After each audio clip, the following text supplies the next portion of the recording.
আজ আমি বানাতে চলেছি কচুর শাক। তো দেখতেই পাচ্ছ, এই যে সুন্দরভাবে প্রথমে কেটে নিয়েছি, আর এখন হচ্ছে ভাপ দিয়ে নেব। দেখো, এই যে দিয়ে দিচ্ছি।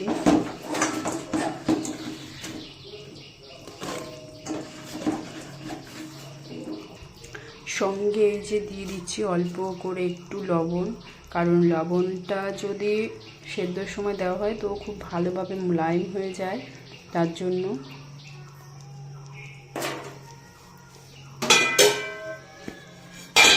তারপরে এই যে আমি ঢেকে দিচ্ছি।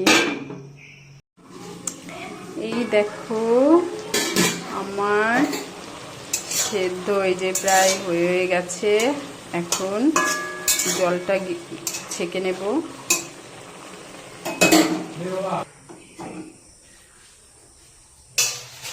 তো এই দেখো,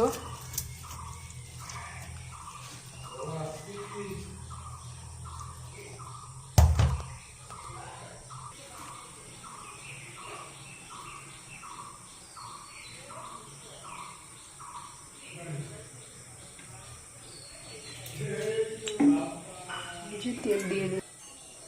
এই দেখো, শুকনো লঙ্কা দিয়ে দিচ্ছি, কাঁচা লঙ্কা দিয়ে দিচ্ছি,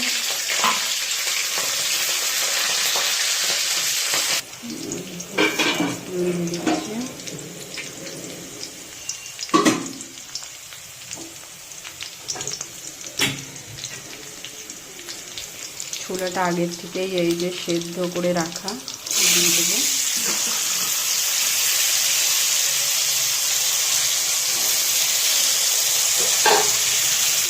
স্বাদ মতো এই যে লবণ দিয়ে দিলাম।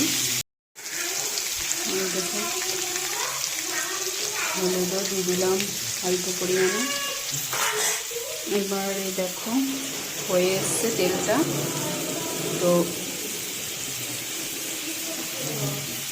শাকটা দিয়ে দেবো।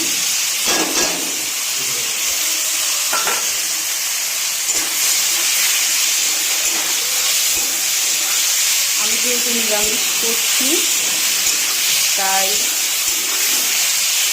পাঁচফোড়নটা একটু ফ্লেভারের জন্য দিলাম। ফ্লেভারের জন্য লাস্টে আমি একটু চিনিও দিয়ে দিলাম।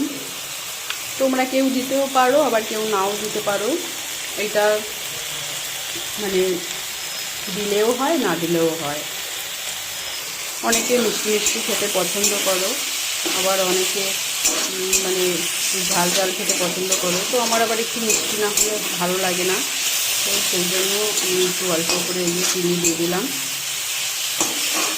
প্রায় এই যে হয়েই গেছে। দেখো সুন্দর কালারটা এসছে, খেতেও খুব সুস্বাদুই হবে। তো এই দেখো আমার হয়ে গেছে, এবার আমি নামাবো। দেখো কি সুন্দর হয়েছে।